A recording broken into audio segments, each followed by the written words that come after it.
Testing.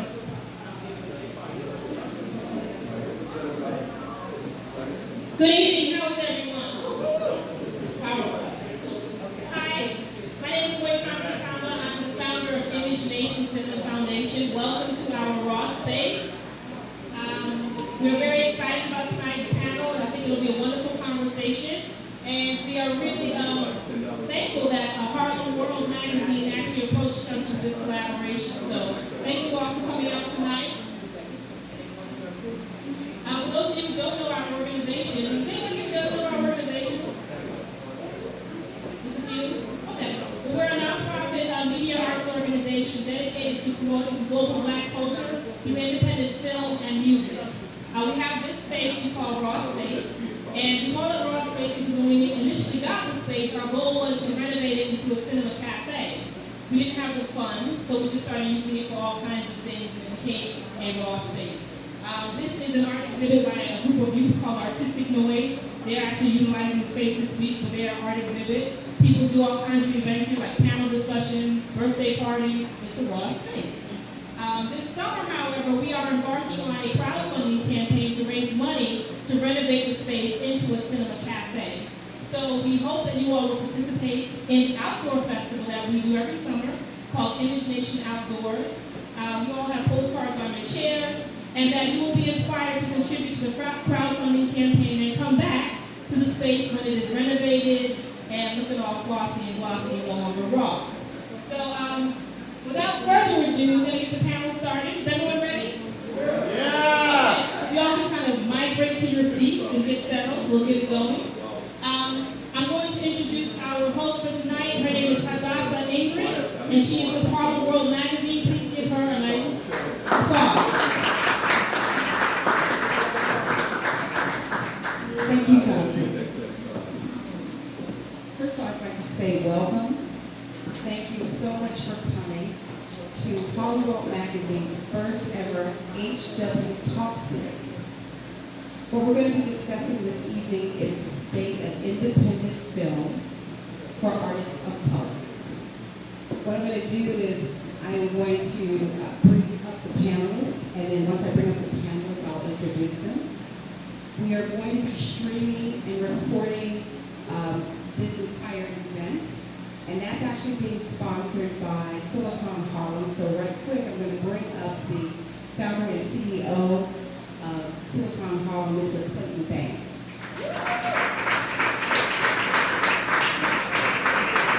Thank you. So, first of all, thank you for the space.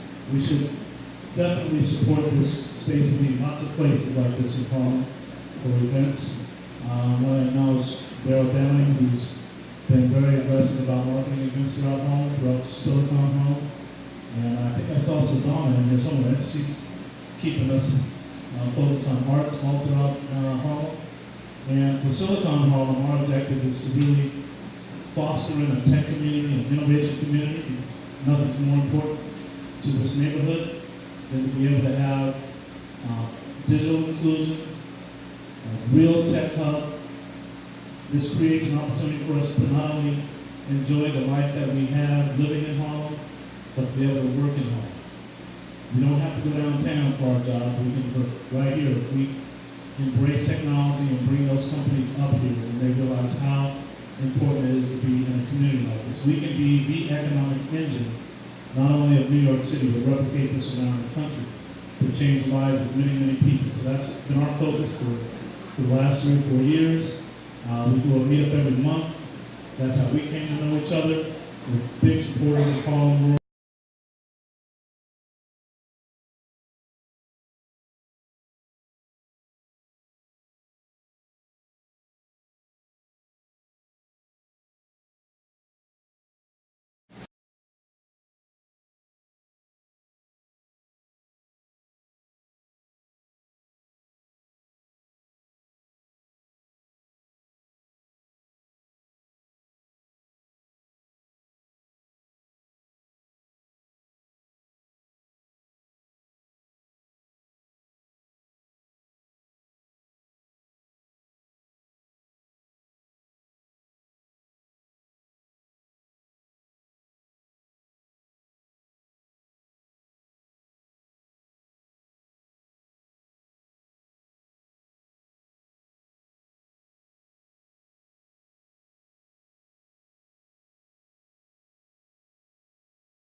So the reason why I wanted Clayton to actually get up and speak is because the reason why an event like this is possible is it's important to partner with people in Harlem to actually have important events, to have discussions, and to really foster support for one another.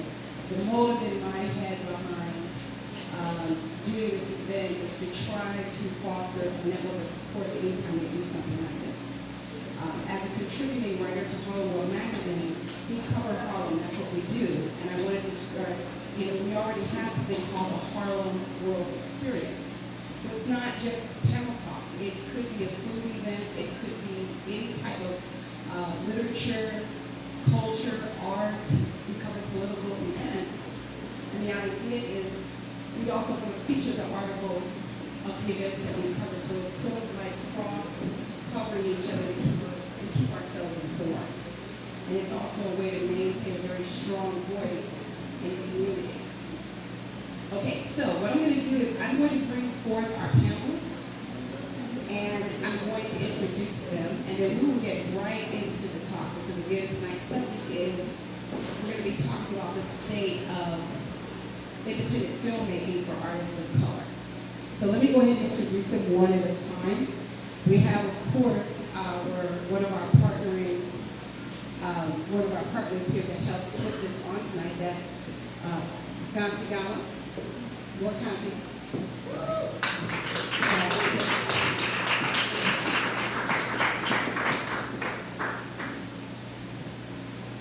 And then we have Sura Kahn, who is a filmmaker.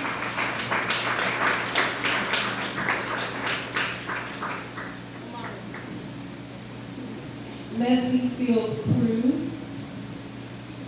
I'm going to tell you who they are. Anre Garrett.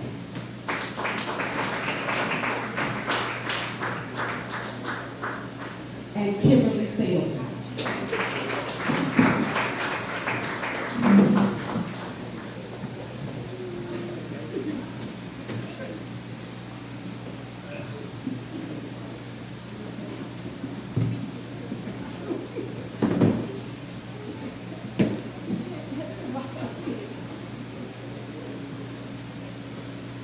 So I'm actually going to just read read their bios so I can actually tell you, who they are and what they actually bring to this discussion tonight. So first we have Moikgantsi Kgama, an audience development specialist with a reputation for excellence in her field. Has credits that include I Will Follow, Academy Award-nominated Trouble for Water, Killer Sheep, and Lumumba, just to name a few. She is also the founder of the ImageNation Cinema Foundation, a Harlem-based nonprofit media arts organization. ImageNation presents progressive media by and about people of color, with the goal of establishing a chain of art house cinemas dedicated to these works. Through a variety of public exhibitions and programs, ImageNation fosters media equity, media literacy, solidarity, cross-cultural exchange, and highlights the humanity of Pan-African people worldwide. ImageNation is raising funds to renovate its raw space into a boutique cinema. So this 60-seat cinema and cafe will primarily present Black and Latino film, music, and culture. Moikgantsi's accolades include being named one of 25 women who are shaping the world by Essence Magazine for her work with ImageNation. She earned a BA in newspaper journalism from Syracuse University's Newhouse School of Public Communication. She currently resides in New York City's Harlem community with her husband and partner, Gregory Gates, and their son. Please give her a hand.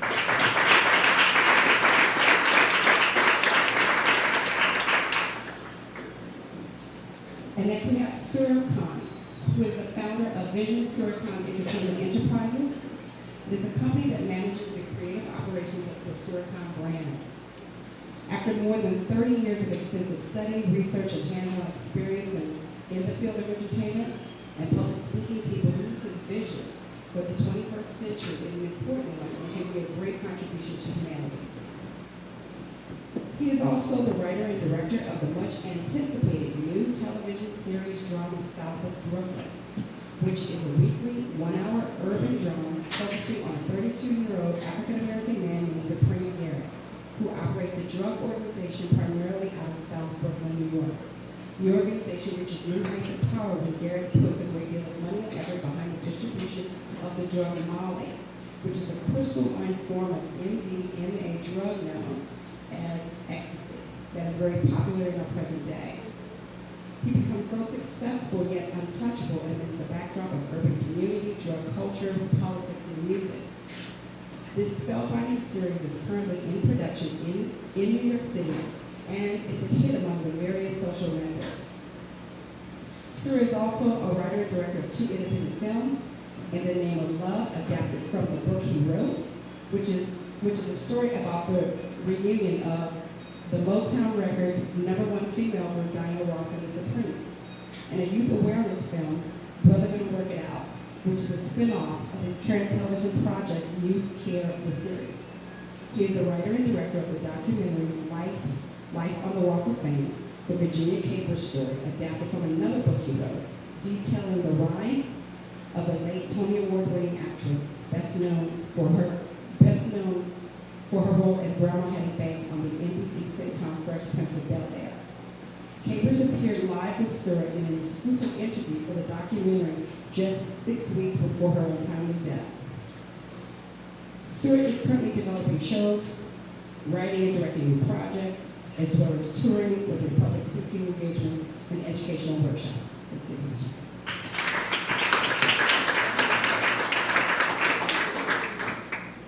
Leslie Fields-Cruz, who is the executive director of the National Black Programming Consortium, that's the NBPC. Leslie has managed the National Black Programming Consortium's production media fund and supervised the distribution of its programs to PBS since 2001. She was initially hired to administrate NBPC's grant program, overseeing the annual opening call and monitoring each project's progress until completion. In 2005, she was promoted to Director of Programming, overseeing the NBPC Media Development Fund and the distribution of programs to public television. In 2008, Leslie laid the foundation for the launch of NBPC's public television series, Afropop, the ultimate cultural exchange. Now in its 7th season, Afropop showcases independent documentary films about contemporary life, art, and culture on the African continent and throughout the African diaspora. In 2010, she was promoted to VP of Operations and Programs, where she continued to successfully deliver hundreds of hours of national programming to public television, while also overseeing the operation of NBPC's New York office. In the fall of 2014, the organization's board of directors appointed Leslie to serve as their 3rd executive director. Prior to joining NBPC, Leslie served as the program coordinator at the Creative Capital Foundation and was the membership director at the Association of Independent Video and Filmmakers. Leslie also has a background in youth theater. From 1993 to 1998, she was the artist teacher in the musical theater program at City Lights Youth Theater. She served as City Lights artistic director from 1998 to 2000. During her tenure, she commissioned 2 musicals, Susanna and the Star Thing, and Best Friends, and produced the U.S. premiere of Philip Ridley's play Sparkle Shark. Leslie still works with children and teens directing the musicals at the Children's Theater Company in Peekskill. She served on the board of Women with Movies from 2005 to 2013. She holds a BA in psychology from the University of California, Berkeley, and an MA in cinema studies from NYU. Please give her.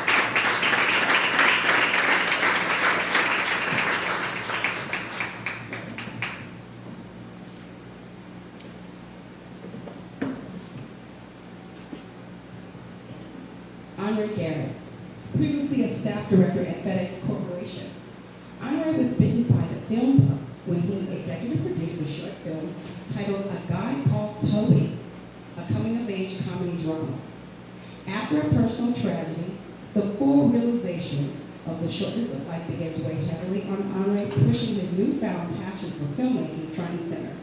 He would soon thereafter strike out on his own to follow his passion, leaving FedEx in 2009 to start Hard-Headed Media, an independent media production company with the goal of producing high-quality, socially relevant content for various media platforms with low to modest budgets. The company's first short film was Wake, focusing on the aftermath and impact of wars on soldiers' family as seen through the eyes of one little boy dealing with the death of his older brother during a wake. That was followed up by their first feature film production, Privacy, a film about the intrusion of nanotechnology into our daily lives. It won the Visionary Filmmaker Award at the 2012 Gin Art Film Festival and sold to several foreign territories at the 2012 Cannes Film Market. In keeping with Hard-Headed Media's mission of developing content for multiple platforms, Anre developed High Heels Justice, an unscripted TV show about public defenders who happen to be women of color fighting injustices in the New York City court system. That won a development deal from the A&E TV network at the 2013 New York Television Festival. In addition to his work as a producer, Anre is the co-founder of the Collective Initiative, a nonprofit organization focused on diversity in media and providing support for independent content creators of color around the world. Hard-Headed Media currently has 2 documentary films in post-production, the Morris Justice Project, an in-depth look at the impact of the NYPD stop and frisk policies through the eyes of the mothers in the Bronx community, and Gauze, shining a light on U.S. and global healthcare, as well as 2 feature films in development, Slipstream, and I want to say, oh, it is EXT, okay. A sci-fi thriller. Let's get on.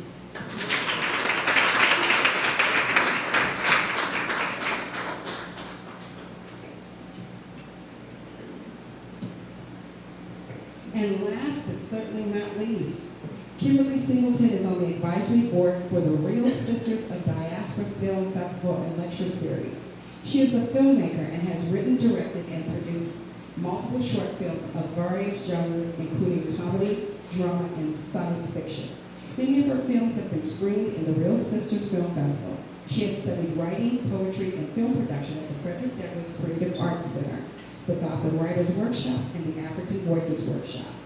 Her film, CeeLo, In the Beginning, was featured at the 2008 Cannes Film Festival Short Film Market in Cannes, France. Her screenplay, Conscience, which deals with a young poet living with the HIV virus, qualifies her as a finalist in the BET Wrap It Up Short Subject Screenplay Competition. Ms. Singleton also holds an MBA in finance from NYU. She currently works at CBS News as the Director of Finance. Let's give her a hand.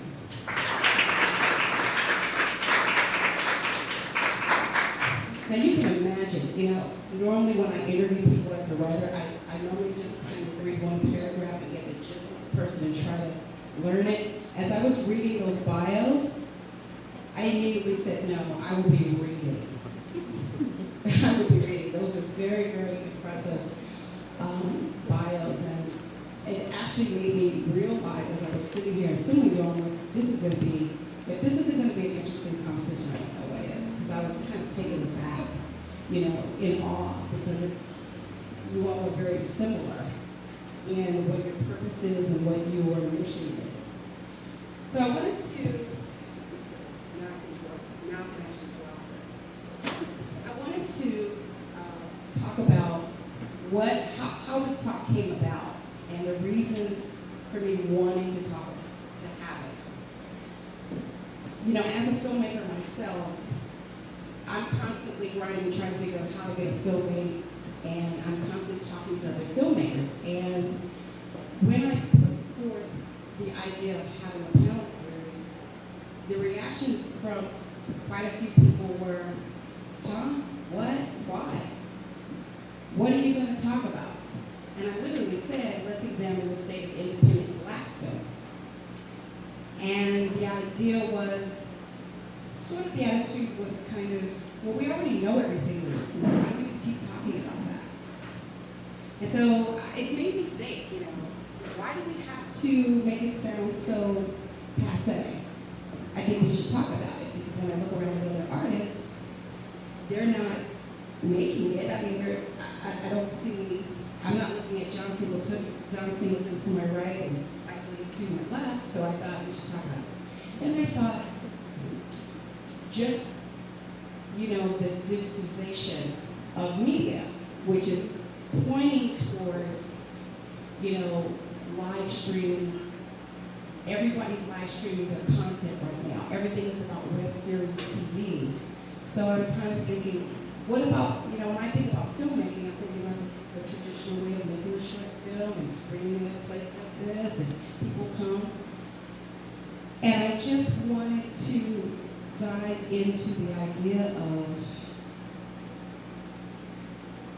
it's television right now. It's the idea of what success is. No one wants to, everyone has a very skewed ideas about what success in media is. Even more skewed amongst artists of color. We are now at a point where if I say black something, black indie film, people say, no, it's multicultural. It's just people of color. And I thought, well, why do we have to, my first reaction was, why do we have to hide that?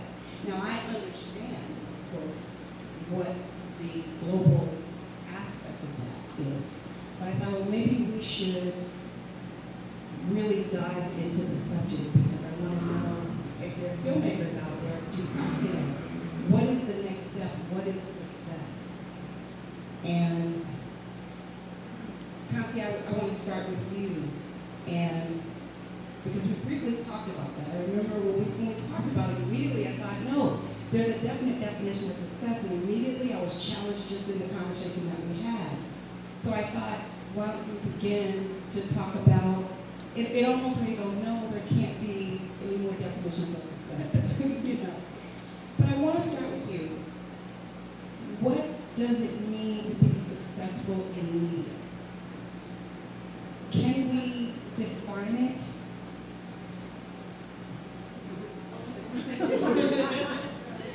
That's a pretty challenging question. I would say, first of all, when you're talking about independent film or even black independent film, it's important to realize that independent film has a really broad spectrum. It can mean anything from, creating a short film and showing it on the web and developing a following on YouTube, to having major distribution through one of the many major studios, to the middle ground of actually, participating in the DIY movement and distributing yourself. So I think that this question of what success is really depends on what your particular goal is and where you fit in that spectrum of independent film or media. There are some filmmakers who say, if you make a small independent film, you'd be a fool to try and sign up with any distributor. Because at this point, what you'll get is a really small, premium. You'll get a week in the theater if you're lucky, and then you'll get thrown on Netflix. That's kind of what the distribution deals look like right now. And then that distributor, you just love to steal the show. Thank you, baby. And then that distributor will then take your film and sell it to the different television outlets, and they'll maximize profits. You can maximize yourself by just doing your own work. So, I mean, but then there are some people who say, well, I'm a filmmaker. I came to make films. I didn't come here to distribute and be caught up in that drudgery of, getting my film into various ancillary windows and constantly being in that business. So I think that every individual has to know what their particular goal is. For some people, especially when you talk about media, if you're a social justice organization, your goal is to really penetrate your market and then to stop preaching to the converted and to make sure people hear your message. And maybe monetary gain is not your goal. For some people, it's all about the dollar. So I think that we really have to be very clear about how we're defining independent and what that means to us. I've noticed that, coming up through the independent film community, yes, baby. Coming up through the independent film community, I've noticed that, back when we were at AIVF and there was film video arts, there was this really strong do-it-yourself film culture that was mostly white folks, right? And when black people came into the scene, we were just kind of there because we couldn't get into Hollywood. And so I really think it's important for the black film community to kind of internalize and say, well, what is my goal? And does there have to be one? And what are the different layers of independent film within our community, and where do we fit in? So it's self-defined like anything else in life, I would say. You know, it's funny because when I'm amongst a lot of filmmakers, we're all talking about, we are looking at John Singleton, we're looking at Spike Lee, we're looking at, exactly, Antoine Fuqua, we're looking at, you know, that red carpet type success, that wealth and power. And again, you know, let me also emphasize that I want to really get into what is it going to take for us to, even if we define our success, let's say we do get this success. We get money, wealth, power, creative control. I'm thinking about how do we, when we get that, how can we hang on to that? So actually, Anre, I'm going to point to you. I'm going to point to you about that. So let me simplify the question. Is it possible for us to just attain that sort of wealth and power, creative control, and hang on to it once we no longer become an indie by way of the Hollywood contract? Should we even be going in that direction if we're going to define success? Thank you. Interesting question. I agree with your first assessment. And it really basically comes down to what each individual believes is success. That's the bottom line. How many people here are filmmakers? How many people have been doing it for at least 2 years? How many people have been doing it for more than 5 years? How many people have been doing it more than 10 years? How many people are paying their rent just by doing this? Exactly. How many people here saw Jurassic World within the last week? Jurassic World. How many people saw it? Okay. Yes. Jurassic World, and this is really ties into your question. So if you don't know, Jurassic World, which is from the Jurassic Park series, blah, blah, blah, within a 4-day period, first week of release, it made worldwide close to $500 million. Okay, it broke all records. Right? If you look at the box office for this year, let's look at 2014, top 10 film, and you look at who are the top cast in those films, it's not one lead actor. Not one. Right? So who is going to those films? Right? If you look at the demographics of going to those films, right now, it's basically ages 12 to 17 and 24 to 29. And the majority are Black and Hispanics, actually more Black and Hispanics going to films than any other racial demographic. Right. So where does that leave Black films? Because right now, if you take 2014, for example, if you put together the top 5 Black films, they do not even make domestic box office to the one Hollywood for that whole year. So it comes back down to all of economics and content. So I don't think success can be defined as a group effort. I really don't. I think it's each individual, and I think each individual filmmaker out here that is constantly still trying to make, and I call it content. I don't call myself a producer anymore. I call myself a content creator, because producers has sort of a light nomenclature, because it's back in the old days when you actually did a film project and you try to get that film through the whole distribution aisle.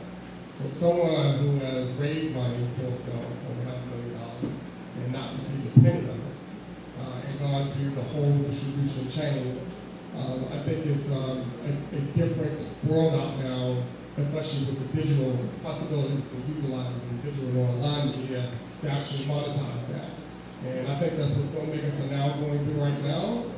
And part of the issue is that there are so many platforms. So you say, okay, I'm just going to, something you mentioned DIY. Okay, I'm going to do it myself. So I'm going to do it myself. There are so many platforms out there now. You can now get your content out there. So how can you distinguish yourself, your content, from everything? It's over thousands of DVDs on Netflix or Hulu or Springer or just multiple platforms out there. So how do you distinguish your single film out of all the other content on it. And for me, it comes back to just you have to have good ass content that gravitates with big audiences, go beyond just the Black audience. I have a good friend, Leslie goes from Europe, that's starting a platform called Apple Stream. We haven't heard about that, so she really put up online. Basically, it's through a incubator program over in France, and he was just accepted to an incubator program over in the US. It's called Y2 Combinator. And if you don't know Y2 Combinator, actually it's the largest incubator program here in the US. So when I was talking to him, I asked him, I just saw him, I said, well, how was it when you went out to San Francisco, to the incubator program? And this is the question I always ask a lot of people when they go to LA or participate in these functions, which are predominantly white. Right? I asked him, were there any brothers in it? The funders, were there any brothers? He said there was one brother, one director that was part of the funding committee, but there weren't any other, or maybe one or two, out of all the other potential people that participated in the program. So what I would say to independent filmmakers is you have to broaden your base of what you're really trying to do. You have to define what your own success is. I've been doing this for almost like 10 years now. I'm barely paying my rent by what I bring in for film. That's why I do web design, web development, I do consultation. I do a lot of shit to make money. Because at the end of the day, right now, filmmaking is a expensive ass hobby. That's really what it is. But independent filmmakers, don't let anyone tell you that. I go on Twitter, I was talking to someone, and one of my Twitter friends, she goes, I said, oh yeah, I'm independent filmmaker. And her first response to me was, did you make any money from that? And I think there's, you talk about the Spike Lees and the Singletons and the Lee Daniels and all those folks, kudos to them, real. Kudos to everything that they've done. Tyler Perry, whether you like his films or not, he had a model, he stuck to it, and he's making $1 gazillion now, My challenge is, my real sincere challenge is that, because people talk about like films like Empire and I'm happy for them. But we don't have anything, we don't have a comparison to do, right? People from around the world, they look at TV, they see Empire, and they say, oh, that's how Black people are.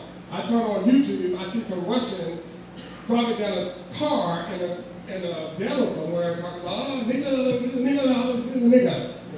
But that is not all Black people. We have so many rich stories out there that are not being told. All right. That's why I think the solution is we have to come together as a people. And I know that sounds like old cliche. Back in the 60s, I just watched the Black Power's mixtape, 67, 75. I feel a little radical. Maybe more people should go back and watch that.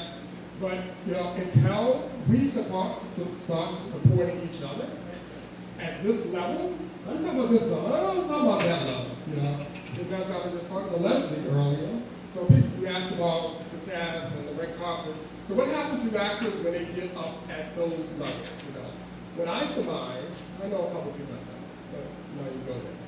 What I surmise is because you go back to those top 10 films, that there's no Black in those leads, maybe a couple supporting roles here and there. Once they start getting some success, it's just still, it's not a lot out there for them.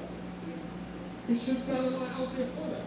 So they have to continue maintaining their level of success and presence. But there are people that are starting to speak out, Chris Rock, bless his soul, really starting to leverage where they are in the industry. But as a collective, if a lot of the people, the Denzels, the Lee Daniels, the Holly, if they came together as a group, we're going to put this pool of funding over here for my brothers and sisters, back here to try to support independent, how much that would really change things. But unfortunately, that's not enough.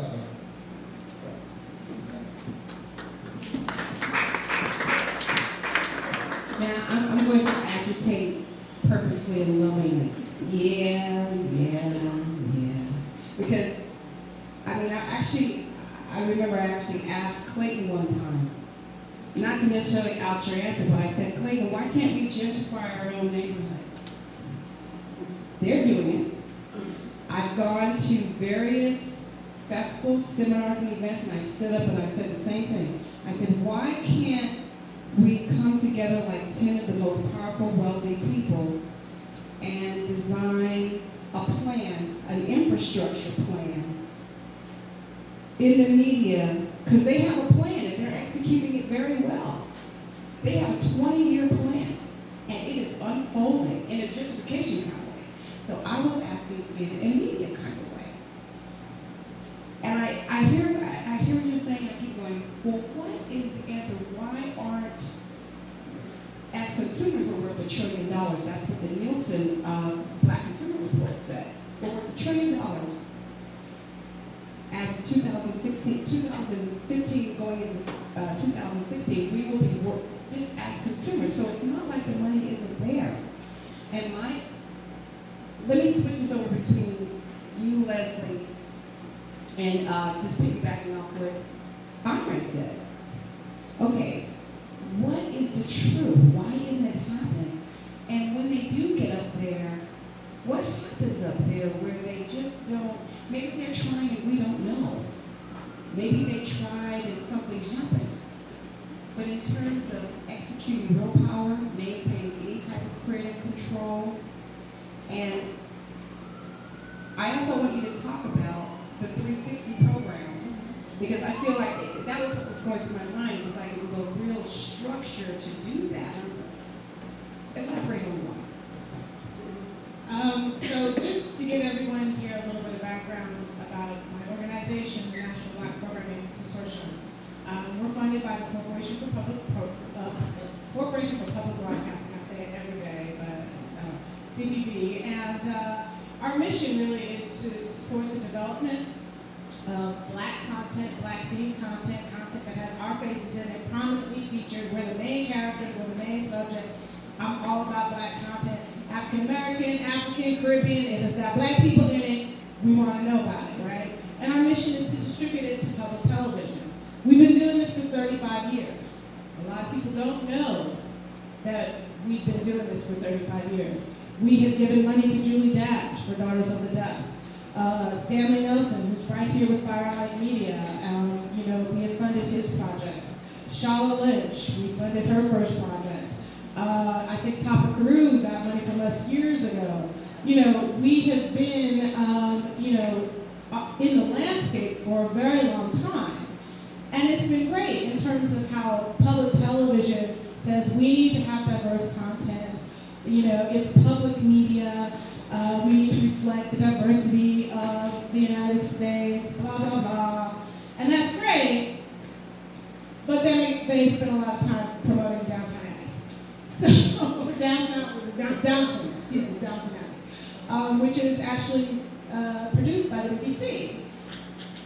And I think maybe this season they had one Black face in there, or last season they had one Black face. And I don't even know who's behind the scenes because they're in the UK. There might be some, Black British folks who are working on Downton Abbey, but I don't know about that.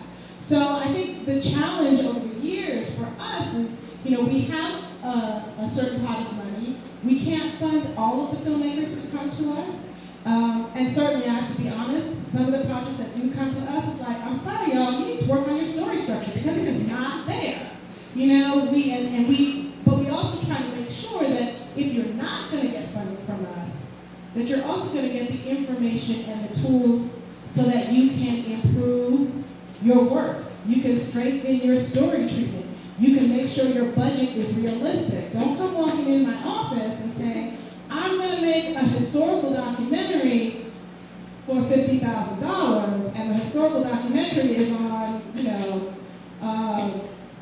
Ella Fitzgerald as a featured artist, and her rights to clear just her music is probably going to be like $250,000. You know what I mean? So there's a lot of that goes behind that notion of success and being a working filmmaker. Most of the filmmakers that come to NBPC seeking funding, We have first-timers, we have seasoned producers, those who have been making content for years, 10 years or more, who still come to NBPC for funding, and yet we still have a very small pot of money to work from.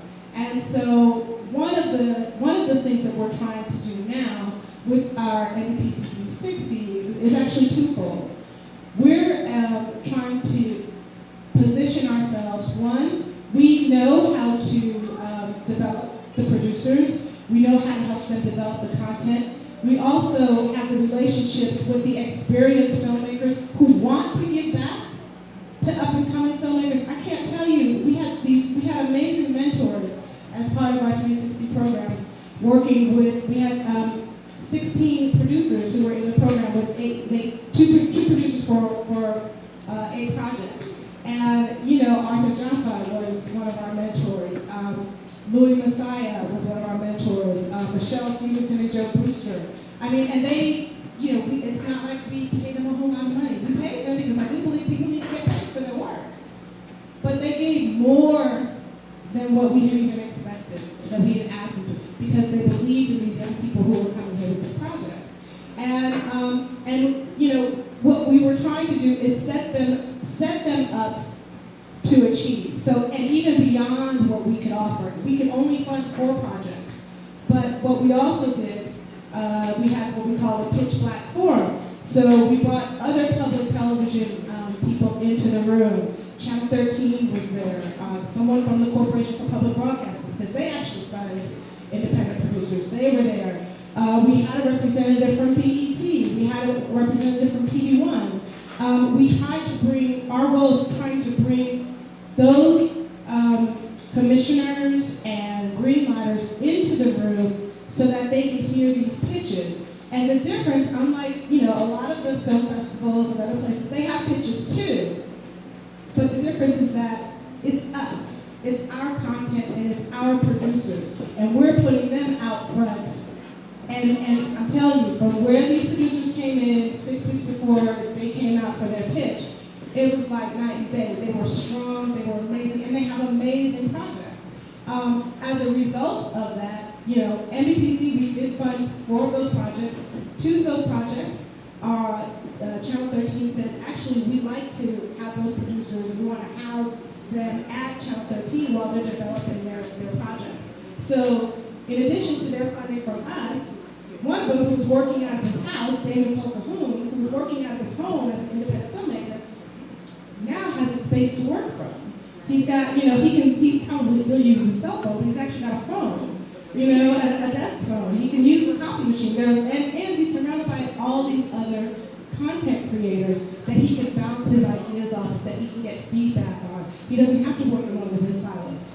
NBPC made that happen because we believe that it's important that our producers have the access and the support.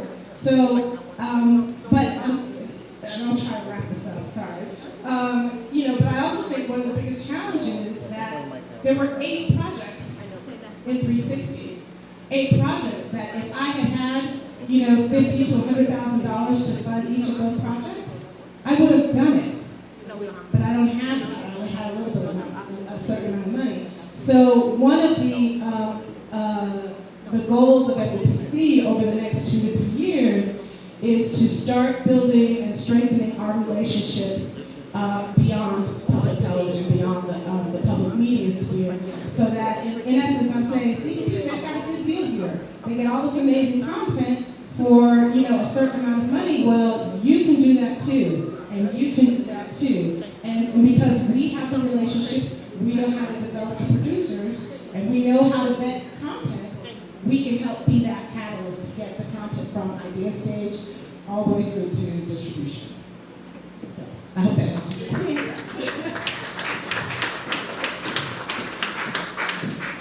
So basically, just like, and again, I might sound a little redundant, but it's good. I'm going to always mention so if I'm wrong. It's an incubator.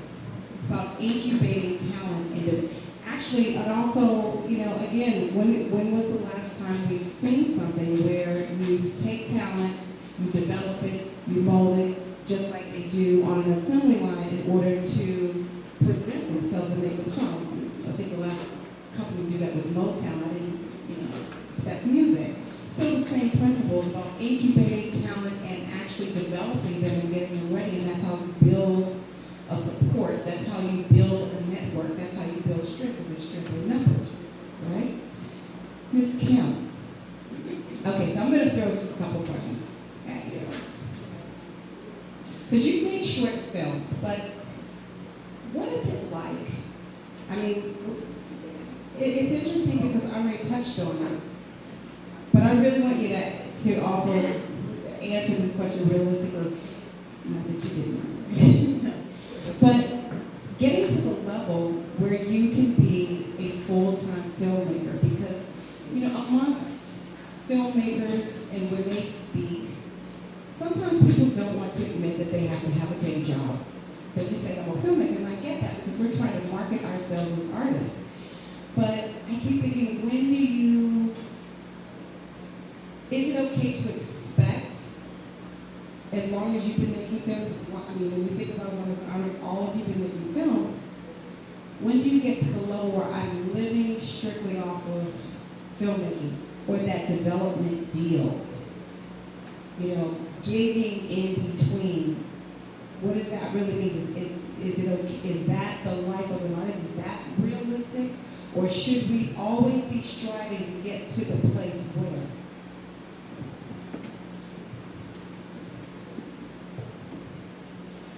Okay, in terms of your question of us always striving, I'm going to go back to what we talked about before, what your definition of success is. I think all the filmmakers in the audience know that there's not a big payday that's right around the corner, and if they're like me, they do it for the love of telling a story. We're artists. My goal when I initially started filming, because I've always been like a writer, short films, etc., was getting my story told.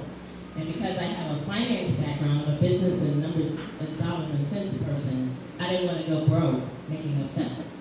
So I started planning my strategy ahead of time before I made a film, defining who my audience would be. My first short film was called On My Way to School, and it was about bullying. So I said, you know what, it's based on a short story that I wrote. I'm going to make this film, but you know what, I'm going to target school systems. And I was able to license it to school systems. And, I didn't make a lot of money off of it, but I was able to recoup my costs. And I was able to get my story out there. So when you talk about striving to the next level, it's an individual thing. Because I've made about like 10, maybe 11 short films and short form videos, and a lot of people say, well, Kim, when are you going to do a feature? I have the screenplays, but I'm not going to really go broke trying to make a feature film because, some people have a passion for it, and I admire it. I admire people who quit their day jobs and just go for it, okay? But I'm just, I'm a left and right brain person, and I'm a numbers person, and that's not who I am. I think because I do work in the entertainment industry on the business side, as I develop my career, I've created connections and been able to network. So I think the next step for me is to do a TV series because I'm in the TV business. So, I don't know if I'm answering your question, but, like I said, you can't really define what success is for someone, and I think only the individual filmmaker can really say why they do it. And most of them want to tell their story. Of course, if a studio came up and wanted to give you millions of dollars, I'm sure they would take it. But I think in the back of their mind, they're like, okay, if I can get my story paid for and get it out there, get a distribution where I can really impact someone. I remember one of the most rewarding things, I was actually in ImageNation Film Festival, and they had screened, I had done a short film called Not of the Flesh. And there was a scene in there where someone got mugged, and it took a long time for the cops to come. And I think the line was, "Fuck the police! It takes them forever to come to our neighborhood." And then the audience just went up in an uproar, and they were like, "Yeah!" And it was like hundreds of people cheering to my words on the screen. And that was, like I said, I would love $1 million, but as an artist, that was very rewarding to me. So even if I can, if I can pay all the costs and break even for me, and then still have people see my work, that's important to me. I want to add something. Here's the background of finance. All you filmmakers out there, find a friend like this. Yeah. Okay?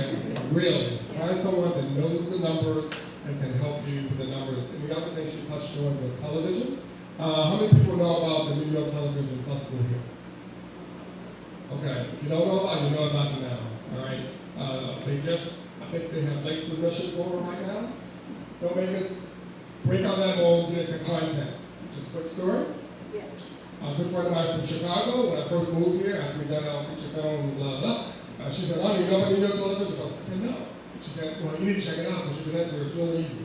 So we had completed a pilot for an unscripted television show. We entered it, we got in.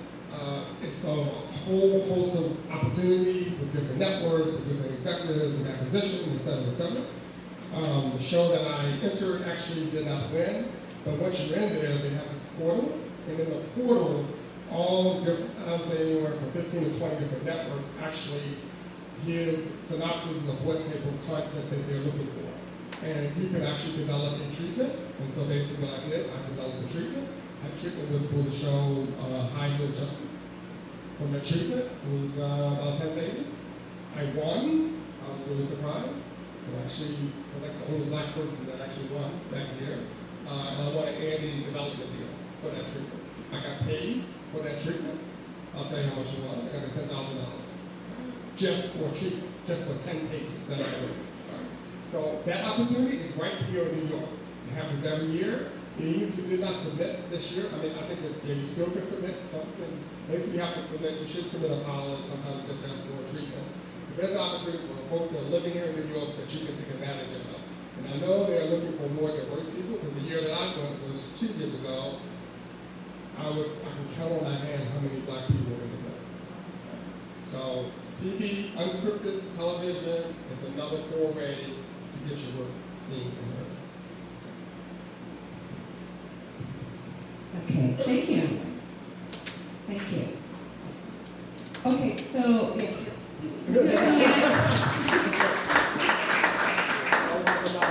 it's all about the knowledge. It's all about, and it just seems that it's a theme. It's been going on for a long time, because I know that it's the perception. It's the dream that. Listen, I'm guilty. I've had that dream in my head. We look at entertainment tonight. We look at the award shows. That's what we look at that, and it emanates through people in the way that they maybe will approach a real commercial celebrity. Well, we need to forget about the goddamn red carpet and all that shit that's happening up there. It's not relevant. If you want to make it in this business, that is not relevant. Okay, It so really is not. It's all about the content. You have good shit, you want to be able to get it out there to the market.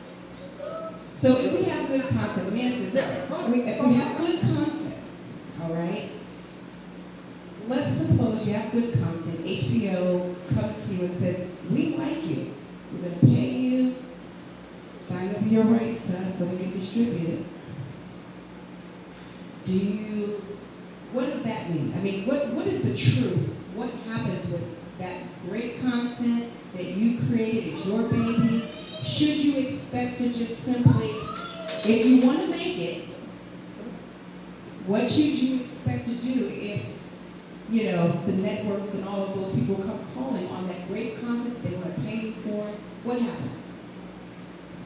Anre, because I have my question for Sura. I know what I want to talk about. Depends on what you want.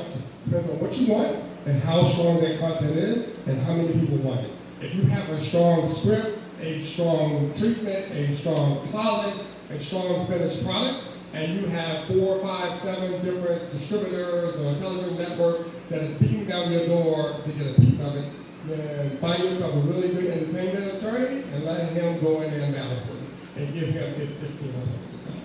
All right. Lisa Ray is a prime example. Let's go turn down Countless offers. I think, we don't want to get caught up in glamorizing what the industry can do for us. I think it's really about knowing what your agenda is and and sticking to it, knowing your value. I mean, Issa Rae is a perfect example of someone who turned down countless offers for Awkward Black Girl, and now she has all these other development projects in the pipe, but she knew what she wanted to do with her particular project.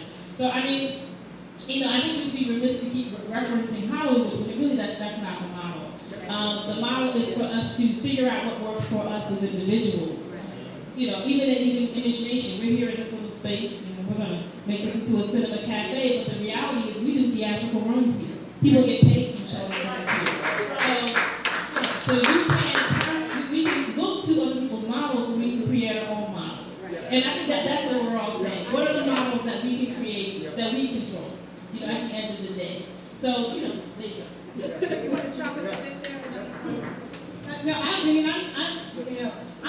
I'm a huge Kansi fan. I've known Kansi for years.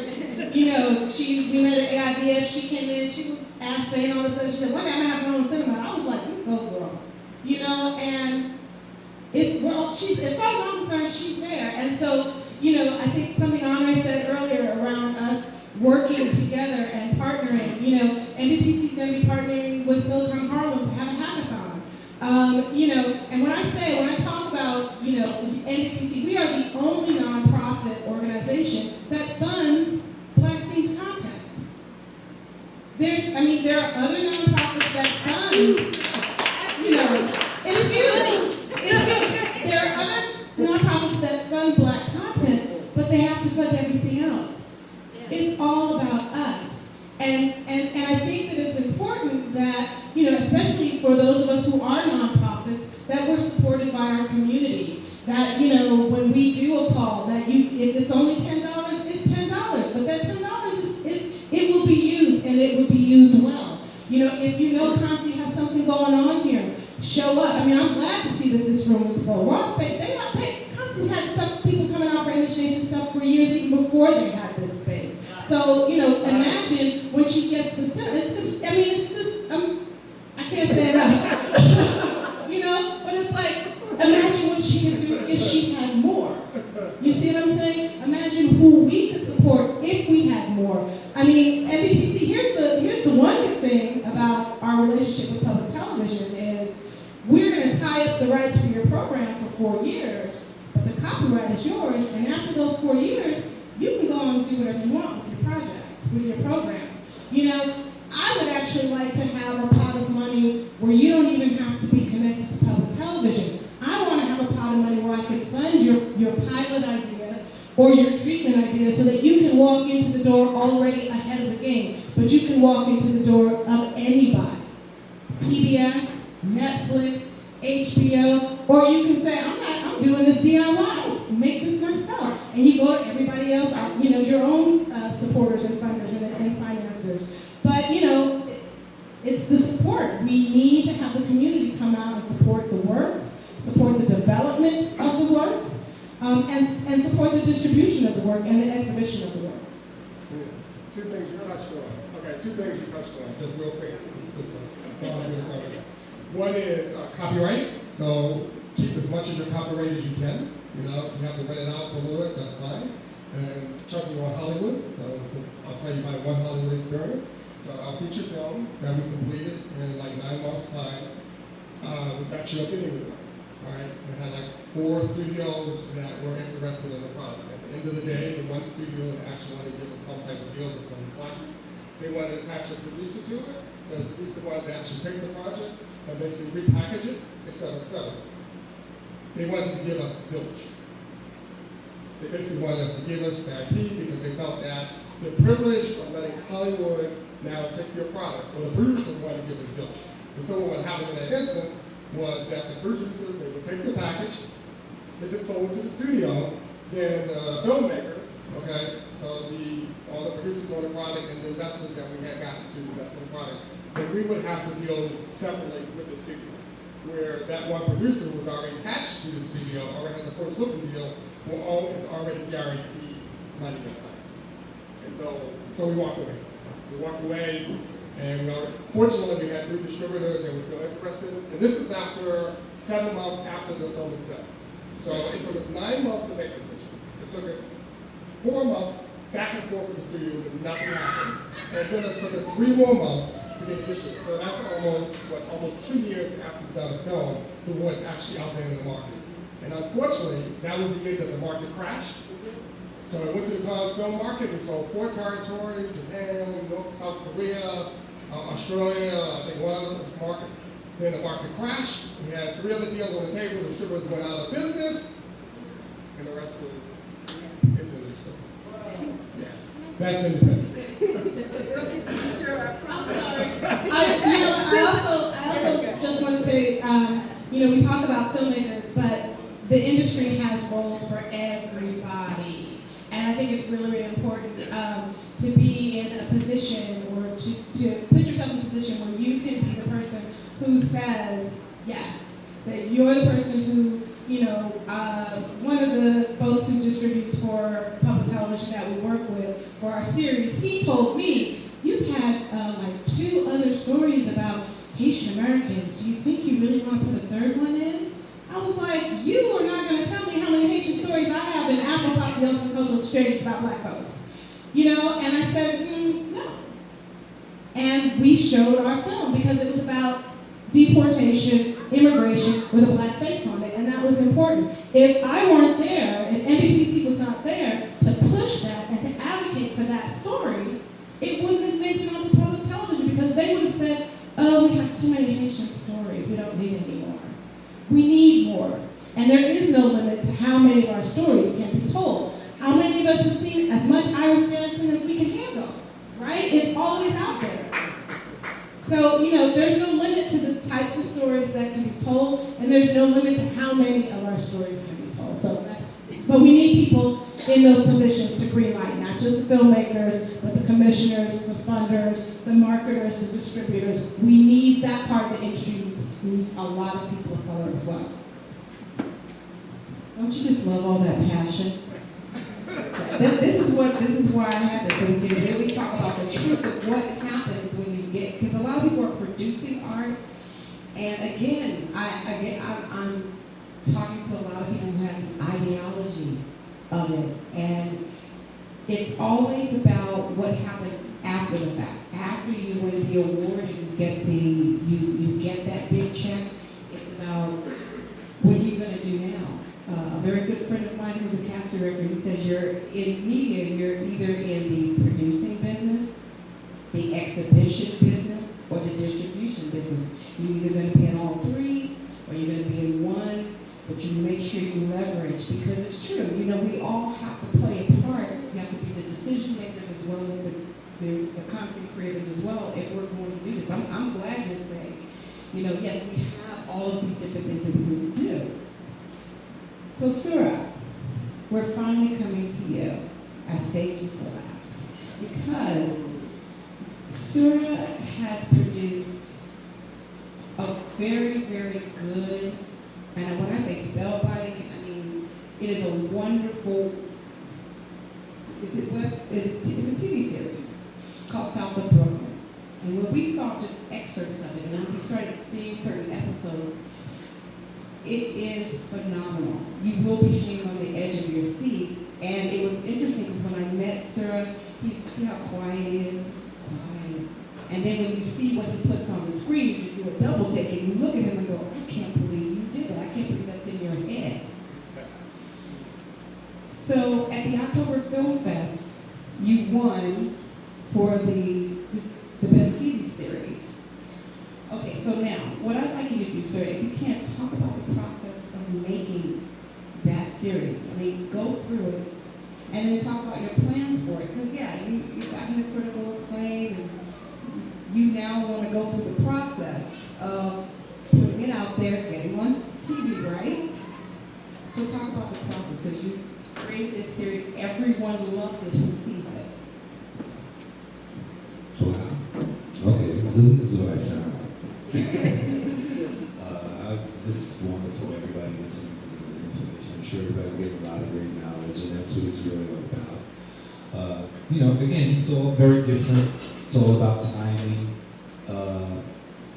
What you come to the table with. I have a lot of series. I'm just one of those people like you who are sitting there looking at us, and I see in all of your eyes, something is sitting up inside of you, and you're looking for a way to bring it forward.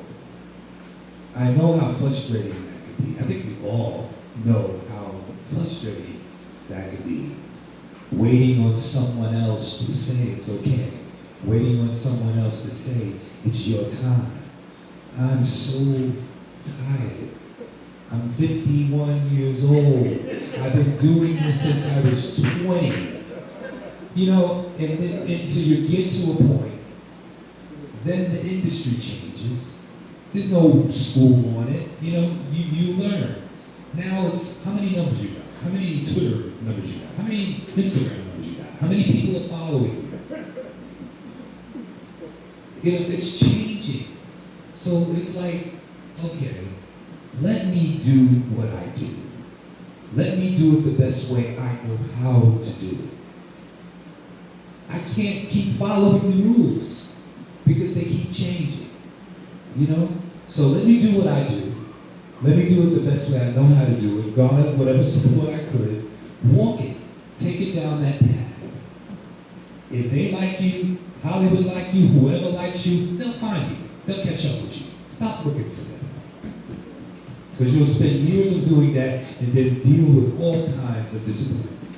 So, as you were saying, with the show South of Brooklyn, which is one of many, I love to write, I create, I direct, I produce. Just a little before that is, there's so many things I can pick up on from what, you know, they were saying, you know, with my own experiences. But just for you to get a little something from it, when I talk about timing, sometimes you have a great idea, sometimes you have a great thing you're doing, but the time is wrong.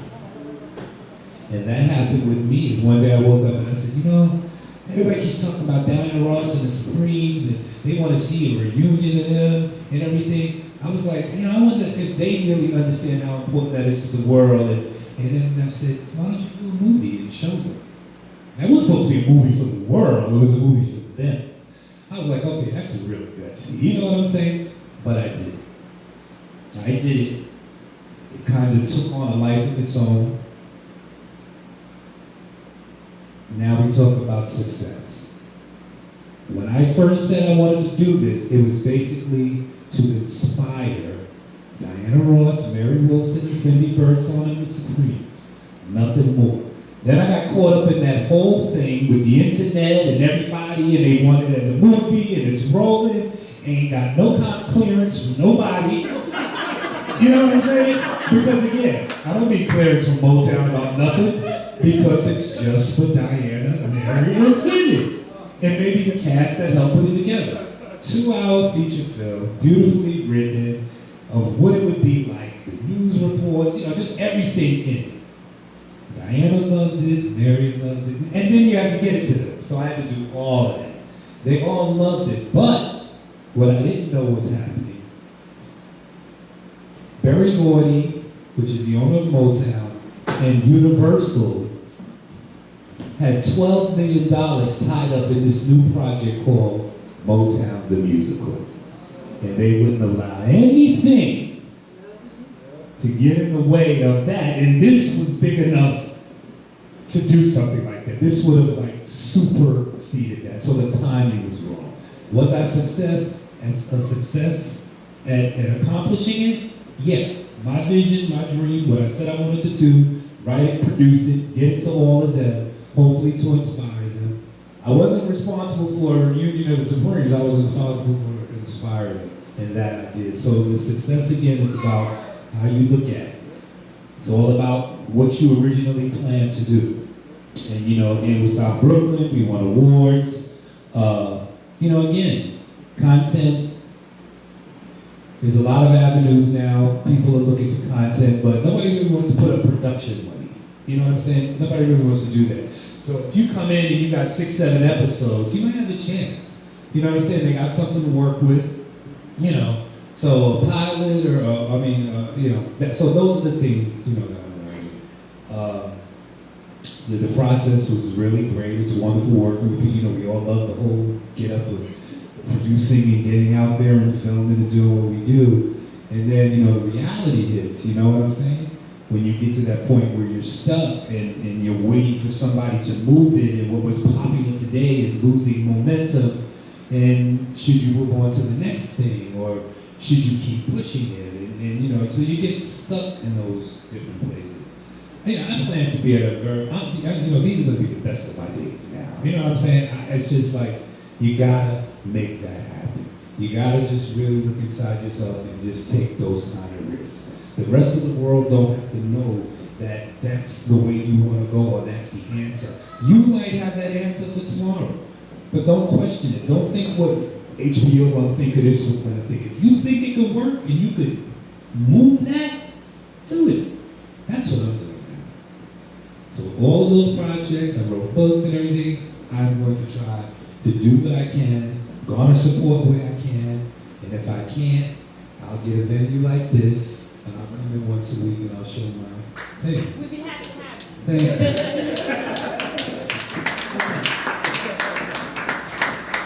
I want to ask Kim one more question.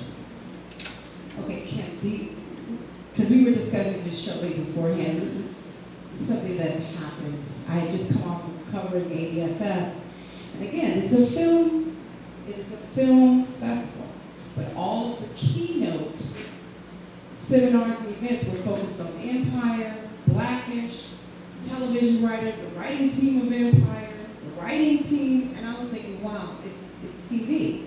But at a film festival, Taraji P. Henson, TV. I mean, they kind of showed her films as oh yeah, and these are her films, Oscar nominated and all. But here's my question, Kim. Is television going to be the gateway to creating a viable career as a filmmaker? I know we talked about what it means, but is it going to be go to TV first, go through those 6-week intensive television writing programs? That's all we're talking about.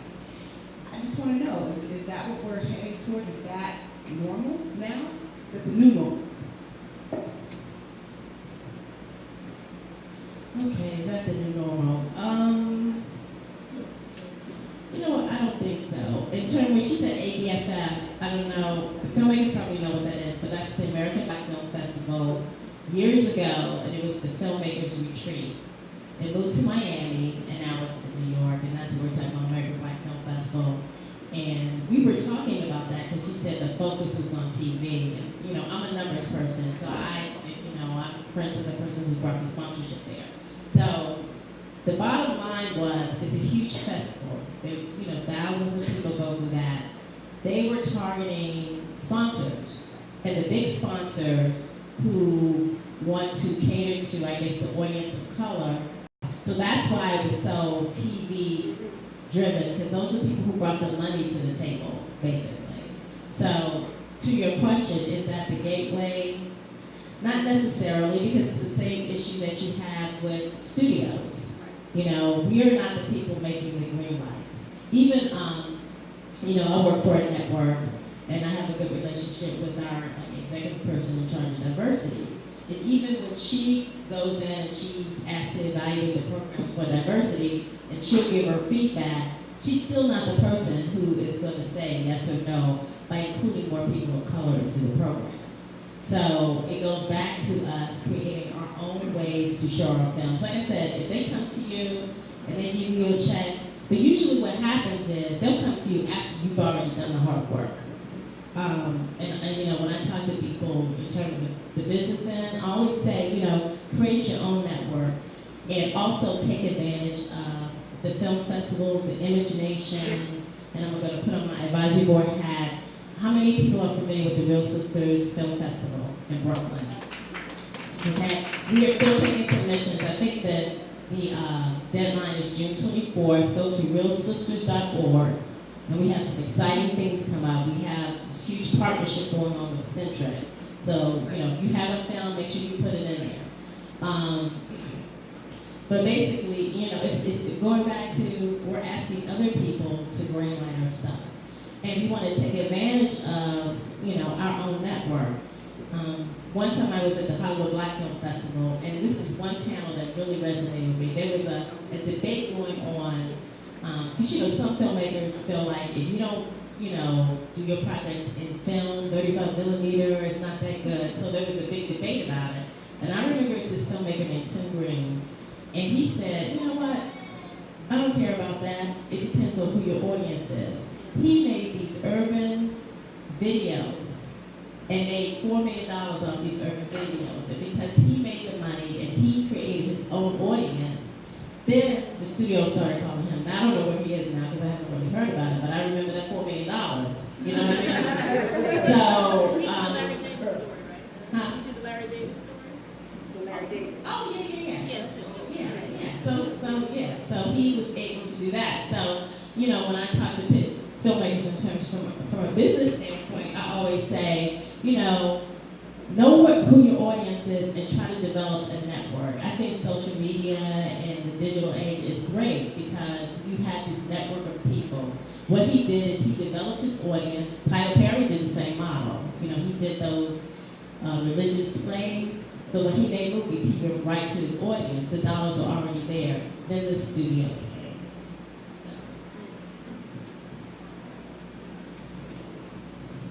Wow, time goes by quickly when we're talking about something really exciting and passionate. Here's what we're going to do now. We're going to open it up to a few questions. Does anybody have any questions for the panel? Okay, great. So we'll go here, we'll go to Clayton, and we'll go right in the back there. Now, here's the only thing though. We would pass the mic around, but we feel that projection is going to rain. That means you might have to stand up and ask your question. And guess what? If they can't hear it, I'll repeat it for you. So go ahead, let's have a try. Yes, absolutely. Definitely want to thank you guys for having this panel. We've been waiting for 20 years for this. I had a television network actually for 10 years, online, independent black. I had to let it go to take care of my parents. But in listening to everything that you've been saying, where are you guys when you are budgeting your film to look at marketing? I've also collected black media when I was working. I still do that now. And when I get news, I send it to my digital black media associate.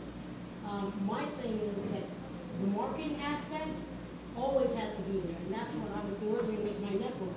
It wasn't that we were putting up content, but we're also marketing and doing the marketing surveys behind the scenes to find out which shows actually are pulling in people. Most of our programming, if you don't know, is picked up in Europe. I got more Asian, Japanese, the Netherlands, by the time I had to let it go, was really picking up the content that we were producing from other producers. Mostly talk shows, but when I ended, I did sign 7 writers to write content for me. So my question is, when you're developing the process and creating your works, are you also, once it's done, putting that money in, or when you're getting grants from anywhere when the money's coming in, thinking about how much you have to spend on marketing? Everyone heard that question, correct? When you're doing your projects, when you're budgeting, how much of it is going towards marketing or even your next project, correct? Well, marketing the project that you're putting out. Marketing, it's about budgeting so you can market your project. All right? Take that question. Okay. I can answer from the funders like what I don't see. And this is actually for the filmmakers that you really need to start thinking about who your audience is before you start to roll tape. Or roll camera. I'm sorry, I've been around for a while. And you need to really put that in your budget. Now, someone who wants to fund or commission or finance you might say, well, I'm not going to do that, I'm only going to do the production. But that means that you need to go out and find that money to do the marketing and promotion. And the reason why I say this is so important is one of the things about the content that NBPC has funded that does go on in public television,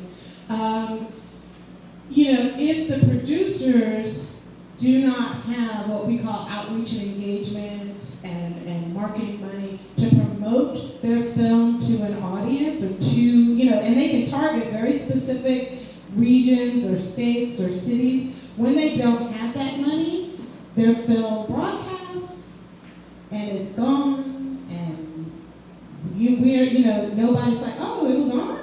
Oh, really? Oh, it was on Independent Lens? I didn't even know about that. And part of what we have been trying to do and what we will be doing for the 360 projects, because we gave the producers money to develop their pilots, next year we will be focusing and targeting some of our funding around marketing, promotion, and outreach, because for us, it's not that they go and make this pilot, but we're going to put those pilots up on broadcast or online, but it's also about developing that proof of concept that there is a viable audience for this, right? So we already kind of walk into knowing that when we fund this, that's what we call it NBPC 360, because it's about funding it, from development through production, through marketing and distribution. And I think that as independent filmmakers, independent content creators, you must always consider having marketing and promotion or outreach and engagement if you're a documentary filmmaker in your budget. It is crucial, because if you don't have it and then you try to find it later, you might not find it, your film goes up and that's it and nobody knows about it. Unless that's what you want.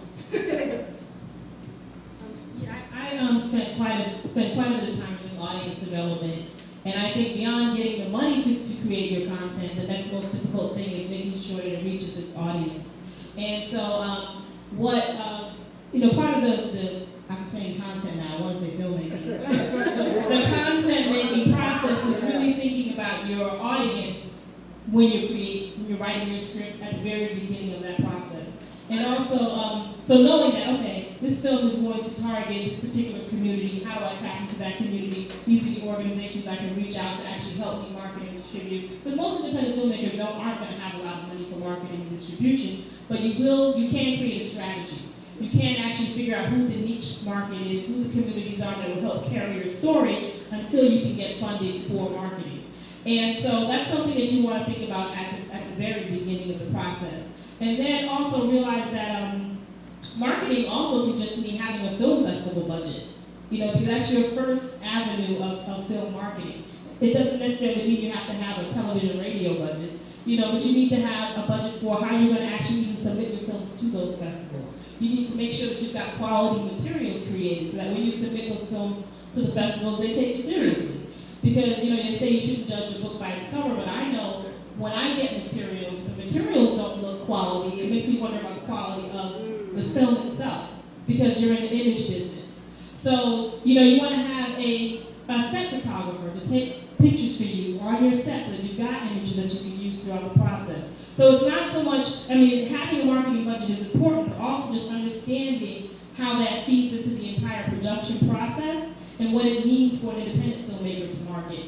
And then once you get this film done, you're going to want to have a really strong outreach strategy that's based on what community you can reach, and you want a publicist, okay? Because publicity is what it's all about.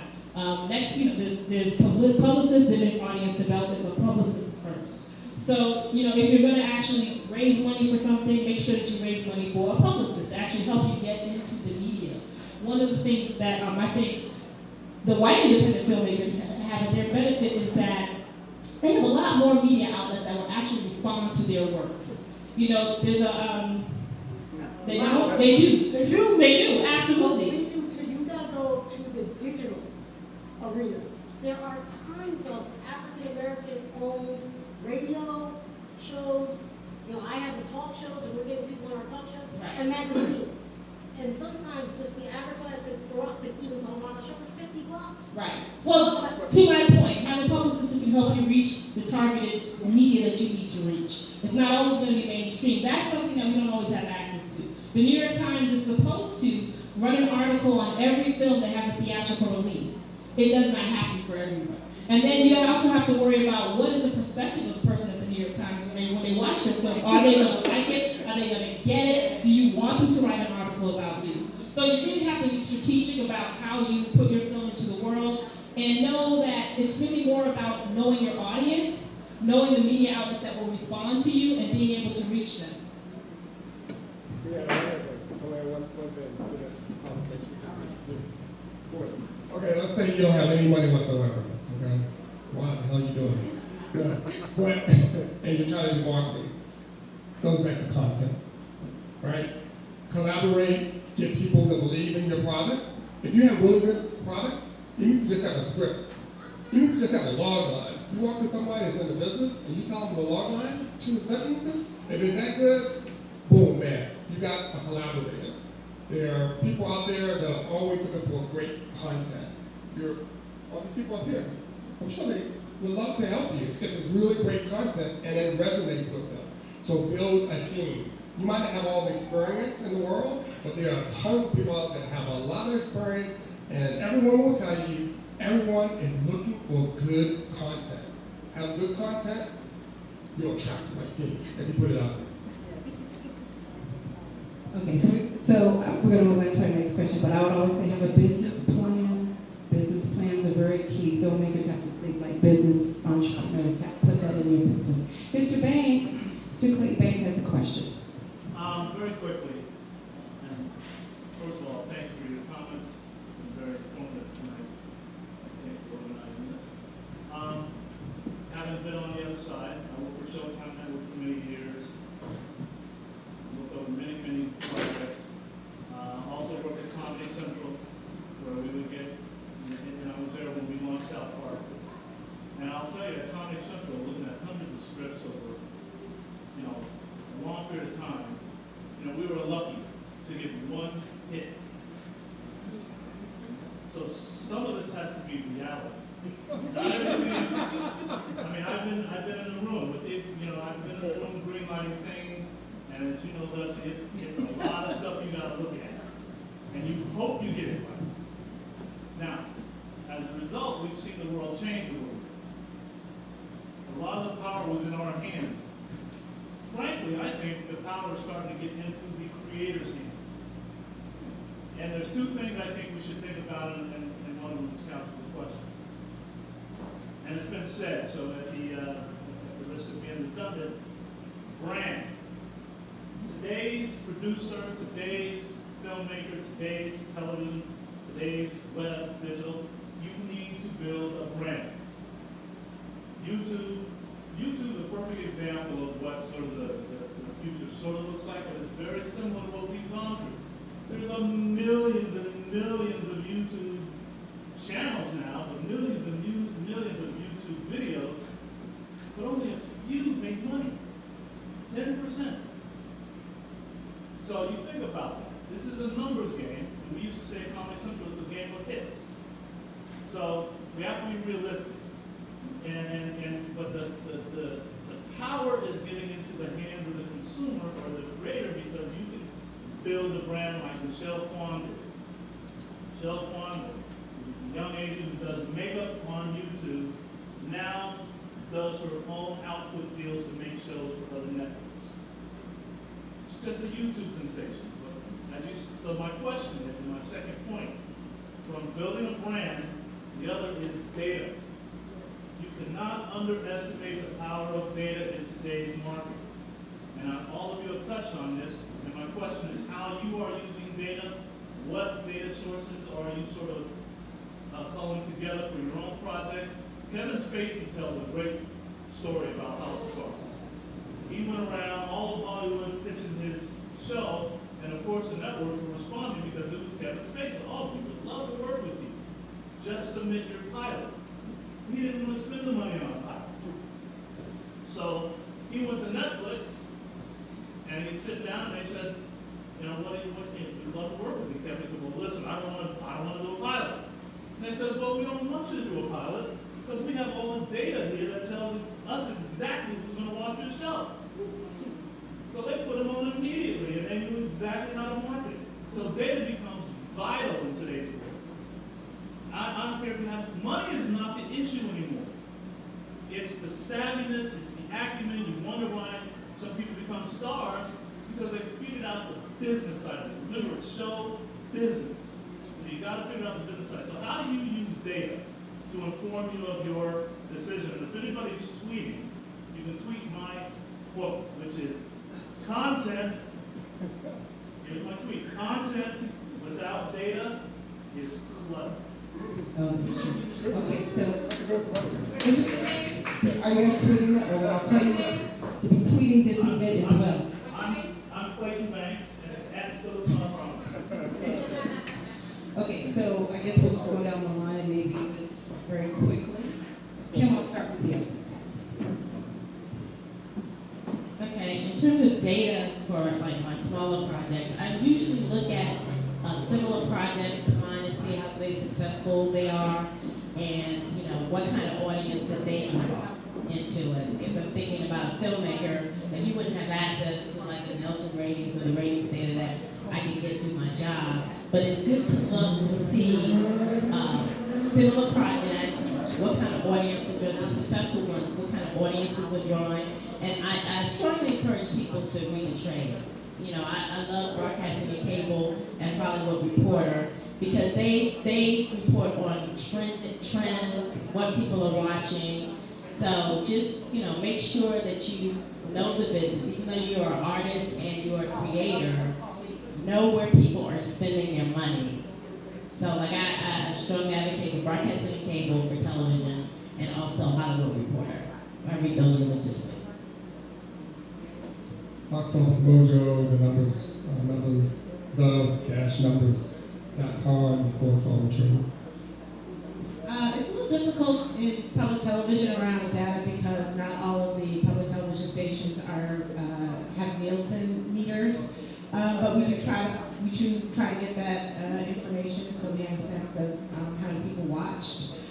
We also track our Facebook and Twitter and Google Analytics, and we are gathering that information. And actually, this is a huge point that Clayton has brought up because even in the foundation world, it's like, well, what's your impact? What are your metrics? How are you going to reach them? How are you going to measure them? Blah, blah, blah, blah, blah. It's not just like, oh, we're going to eyeball the people in the audience and write down that number.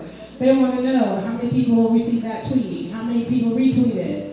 They really want to have this information, and I think the more that we talk about or we consider branding ourselves as content creators or content providers or content supporters, we also have to have that data to back it up. So I think that was a great point. Thank you, Clayton. And also a quick shout out, there's a great publicist in the room. Her name is Cheryl Duncan. She's right there. We love her at NBPC.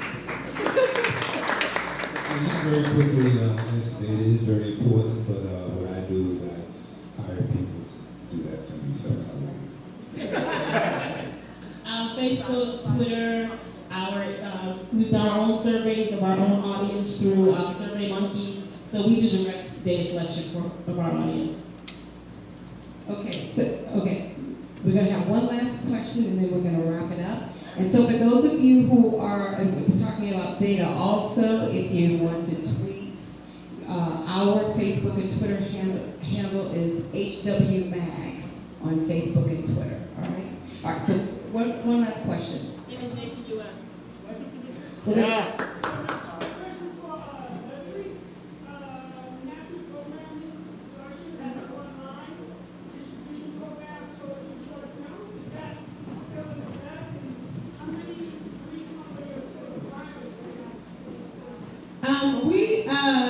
It's interesting. It still exists. We're always looking for content and short content. So if you have something and you want to send it to us, we'll take a look at it. Like I said, we do believe in trying to pay filmmakers because we know it's difficult. So we're going to buy it for you. It's not a lot of money, but it's money. So yeah, we still do online distribution of short content, and we might be doing even more so in the future, especially because right now we're in the planning stage and developing content priorities, and the election is coming up, and I know that public media is going to want to make sure that the Black community and issues about the Black community are being covered. So we will be looking for content to support that's going to focus on the Black community and democracy and elections and voting. time flew by very, very fast. I'd like to thank each and every one of our panelists. Please give them a hand.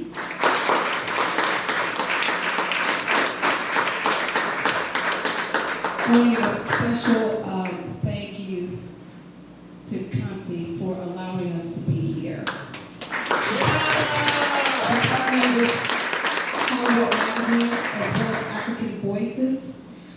They also are partnering with us to put on these types of events because the whole idea is it's about evolving your own mind. Again, each of the panelists have said it.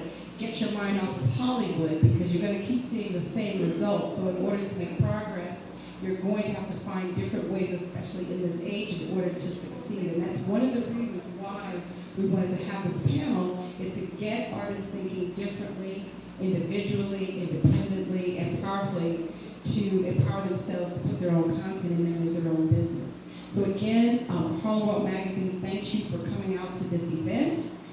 We look forward to seeing you come to the next Harlem World Magazine Talk Series. And also, Constance, if you want to talk about right quick the festival that's coming up, please tell them. Yeah, the 2015 ImageNation Outdoor Film and Music Festival kicks off Sunday. We're in Brooklyn at Mon King Park. We're showing the film They Die by Dawn. It stars every black actor you don't see acting anymore. Erica Badu, Michael K. Williams, Rosario Dawson, Isaiah Washington, Giancarlo Esposito, Nate Parker, Jesse Williams, Bokeem Woodbine. Everyone's in this film. It's an amazing film. It's actually a black western based on actual historic characters. So we're showing it for free out in the park in Brooklyn. And the director will be here from the UK to talk to you about his work. And then we'll have a dance party with DJ Spinner, who's a pretty amazing DJ. So please come check us out this Sunday at Mon King Park in Brooklyn. And then we hit Harlem on July 6th. We're showing the film Half of a Yellow Sun. If you don't know it, it's an amazing Nigerian film starring Tammy Newton and Chiwetel Ejiofor from 12 Years a Slave and Anika Nomi Rose. And we'll have the Nubians. Y'all remember the Nubians? Yes! They'll be performing as well. It's all free. You have them on your seat, so please do come out and see what we do.